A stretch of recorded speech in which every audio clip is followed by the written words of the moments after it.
to be away from the thing. Got it, won't stop, didn't let it all in. To be away from the thing. Got it, won't stop, didn't let it all in. Hey everyone, so here I'm going to do a different type of video. I'm actually attempting to do a voiceover for the first time. What you see me doing here is I'm referencing to a Google image of a woman. I'm trying to look at her facial features, but of course I end up doing a whole different type of face. So I'm drawing on a wood palette panel, a wooden panel that I purchased at one of our local art stores. And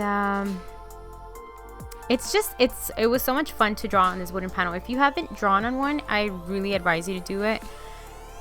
Your hand just flows on it. For some reason, it's a lot easier than canvas or paper. Okay, so here what I'm doing is I'm referencing to Pinterest to look for some fall outfit ideas for her. That's usually how I get my characters dressed up. Wild mother, she told me one morning bright, child, you've got to run on my back, farther than you've ever gone before, deeper than you've ever known before. Run right through your edges, right to the edges, right to the edge of your edge. Jump off that cliff, dive in below, jump off that cliff, and let it in.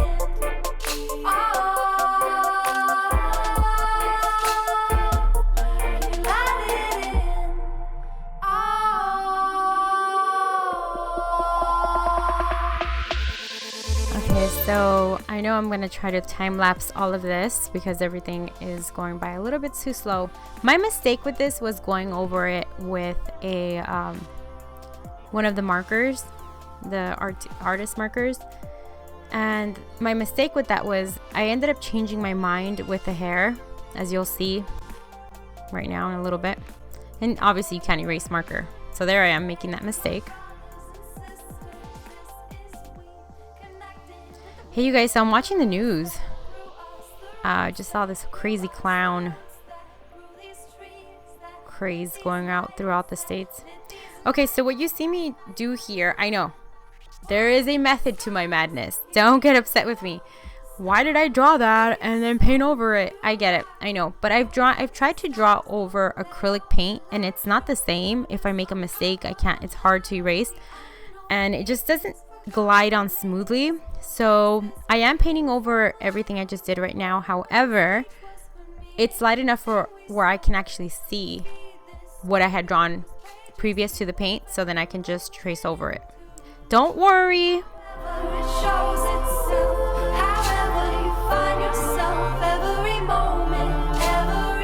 Okay, so here you see me coloring, finally painting over.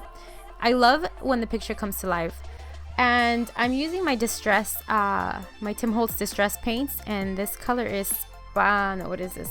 Wild Honey, which is such a gorgeous color for fall. It's one of my favorites. That along with like a maroon color, like a deep burgundy color, gorgeous. So there you see that ugly hair that I actually don't like.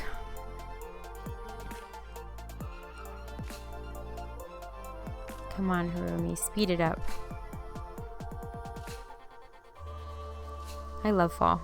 Okay, so there I showed you a quick glimpse at what I'm referring to. I was trying to use that type of hair, so I have to, in order for me to erase the marker, I was about to say delete the marker, I have to blend in the hair that I had drawn previously with the background. So again, I'm using all Tim Holtz paints for this. No more time to hold back. There's no sense in holding it back. Now we're all beaming light, all beaming light, all beaming light.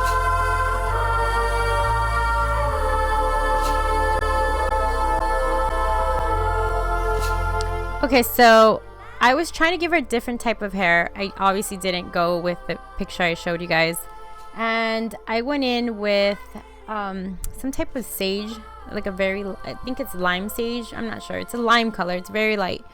And I only did that because I was trying to think of what's in right now. And what I've seen some students, it's probably not even in anymore, but they come in with like this gray hair with some purple tint or blue tint. So I thought, oh, how cool. I'm just going to give her that type of hair so it can kind of contrast with the background.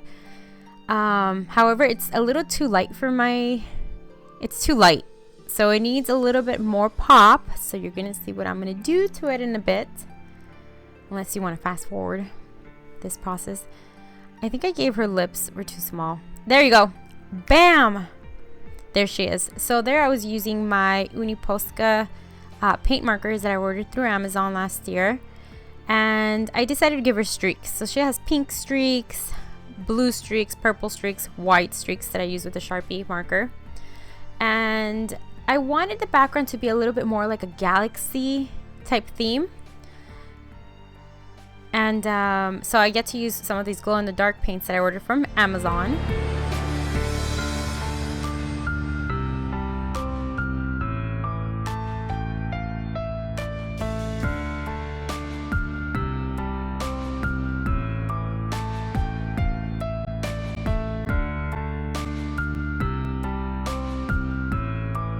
So here you're gonna see me.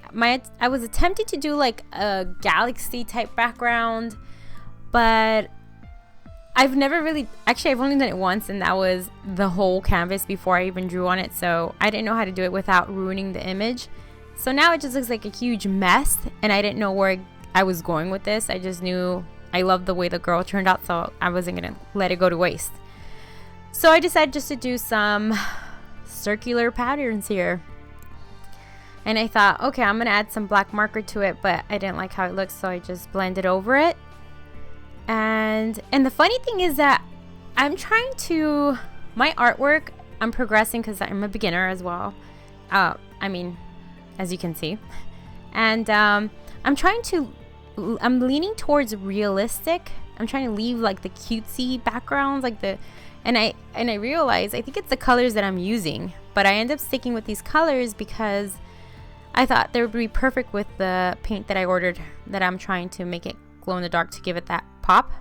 So I did go over it with one layer, and then you see me trying to use a black light on it. So off camera I actually added a second layer, and after I shine some light to it, it actually glows in the dark, which is really exciting. However, I did order blue, purple, and green glow-in-the-dark paint, and only the green one worked. Thank you guys for watching. Don't forget to give me thumbs up and subscribe, you guys. I have more videos coming your way. Give me some advice and comments. Thank you so much.